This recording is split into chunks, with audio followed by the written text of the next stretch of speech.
Mesdames, Messieurs, bonsoir. Bienvenue dans cette édition de ce mardi 9 juin 2026. Au sommet de l'actualité en Afrique, ouverture à Paris du procès en appel d'Eugène Rwamusio, ancien médecin rwandais condamné pour complicité de génocide lors du massacre des Tutsis en 1994. Nous reviendrons également sur la situation sanitaire en Afrique de l'Est, où l'Organisation mondiale de la santé salue la gestion de l'épidémie d'Ebola par l'Ouganda.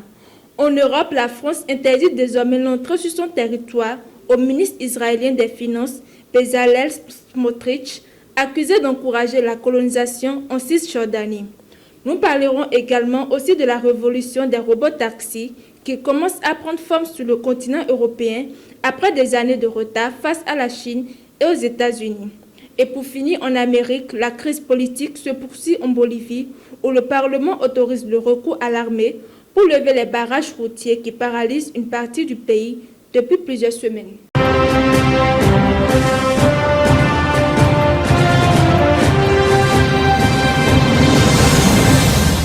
Nous démarrons cette édition par la justice internationale.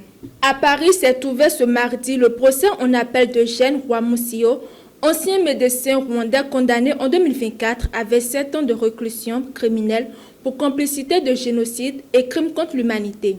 Il est accusé d'avoir participé au génocide des Tutsis au Rwanda en 1994, notamment à travers son implication présumée dans l'enfouissement de milliers de corps dans des fosses communes à Butare. Lors de son premier procès, la justice française avait estimé qu'il n'était pas acteur direct des massacres, mais qu'il avait contribué à leur mise en œuvre.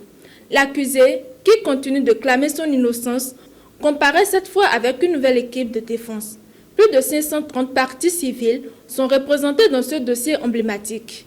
Le procès doit se poursuivre jusqu'au 17 juillet prochain. Dans un tout autre registre, l'actualité sanitaire attire l'attention en Afrique de l'Est.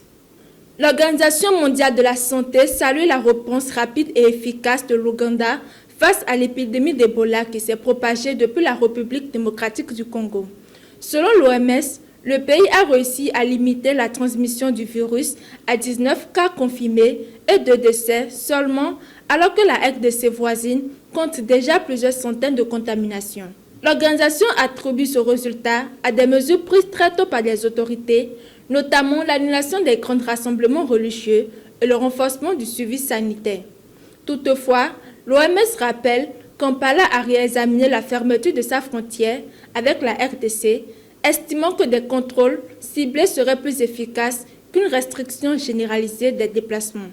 Direction maintenant l'Europe, la France durcit sa position face à la politique israélienne en Cisjordanie. Le ministre français des Affaires étrangères, Jean-Noël Barrot, a annoncé l'interdiction d'entrée sur le territoire français du ministre israélien des Finances, Bezalel Smotrich. Paris lui reproche notamment de promouvoir l'annexion de la Cisjordanie et de soutenir ouvertement une recolonisation de la bande de Gaza.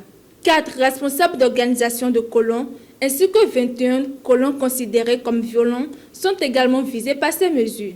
Cette décision s'inscrit dans une série de sanctions coordonnées avec plusieurs pays occidentaux en faveur de la solution à 2 États.